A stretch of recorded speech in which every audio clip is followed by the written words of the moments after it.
अब आप री के उदाहरण देखिए। पितृ धन आज्ञा, तो पितृ शब्द का जो अंतिम वर्ण है वो री है और आज्ञा का जो आ है वो असमान स्वर है। फिर यहाँ पे यण संधि हुई और यहाँ पर री है चूँकि, तो इसलिए यहाँ पर जो आदेश होगा यण वो भी रा होगा और इसलिए यहाँ पर पित्राज्ञा शब्द बना। इसमें कंफ्यूज होने वाली कोई बात नहीं है।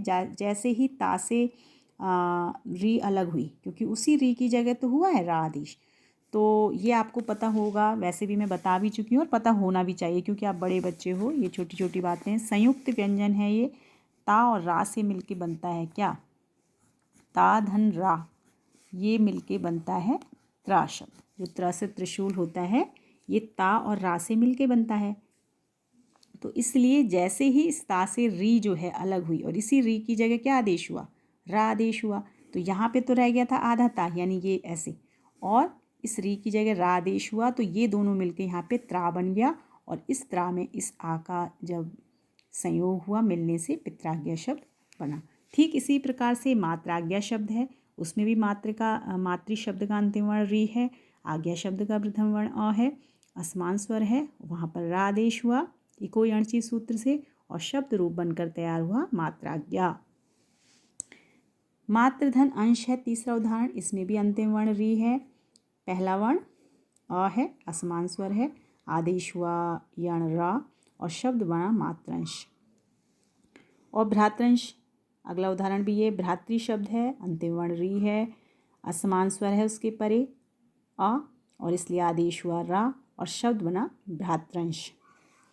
अब जो ये ली है ये लगभग लुप्त हो चुका है, ये दिखता नहीं है, लेकिन फिर भी चूँकि सूत्र में के अनुसार इसको भी थोड़ा सा बताना जरूरी, इसलिए मैं इसका एक उदाहरण ये इसका प्रयोग शायद वैदिक संस्कृत में है। तो ली अंतिम वर्ण ली हो गया और इसके बाद असमान स्वर आ हो गया और इसलिए यहाँ पर ली को ला आदेश होकर लाकृति शब्द बना। अब बच्चों आती है आपकी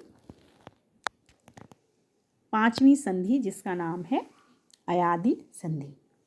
इसका सूत्र है एचो ए अव आय आवह। एचो ए अव आय आवह। यह सूत्र क्या कहता है कि जब प्रथम शब्द का अंतिम वर्ण एच प्रत्याहार हो, एच प्रत्याहार। तो इसीलिए मैंने पहले ही बोल दिया था कि माहेश्वर सूत्र संस्कृत व्याकरण को सीखने के लिए बहुत ज़रूरी है, याद रहना। तो एच प्रत्याहार हो, जब पहले शब्द का अंतिम वर्ण क्या हो? एच प्रत्याहार हो। और एच प्रत्याहार में कौन कौन से वर्ण आते हैं? ए ओंग ऐ औच। तो क्या क्या वर्ण आए? ए ओ और ऐ ओ। तो इनके बाद कोई स्वर हो, इसके परे कोई स्वर हो, यानी कि पहले शब्द का अंतिम वर्ण तो एच प्रत्याहार का वर्ण हो, यानी ए हो या ओ हो या ए हो या फिर औ हो। तो और उसके बाद यानी दूसरे शब्द का जो पहला वर्ण है वो कोई भी स्वर हो, तो ऐसी स्थिति में उनको क्रमशः आदेश होता है। इस चीज़ को भी मैंने नीचे ऐसे खोल के समझाया है कि पहले शब्द का अंतिम वर्ण यदि एच प्रत्याहार के, ये सारे वर्ण एच प्रत्याहार के हैं, तो यदि पहले शब्द का अंतिम वर्ण ए है तो वहाँ पर आदेश क्या होगा? ए आदेश होगा। ओ है तो अव आदेश होगा, ए है तो आय आदेश होगा और औ है तो आव आदेश होगा। यही सूत्र कहता है कि यदि प्रथम शब्द का अंतिम वर्ण एच प्रत्याहार में से कोई वर्ण हो, जैसा मैंने नीचे से बता दिया है, तो उसको क्रमशः ये आदेश हो जाएंगे। यानी ए को क्या आदेश हो जाएगा? ए आदेश हो जाएगा। उसके बाद आता है ओ वर्ण, ठीक है, उसी क्रम में करेंगे आप, ये नहीं कि ए के बाद ए कर दिया, ए के बाद ओ आएगा।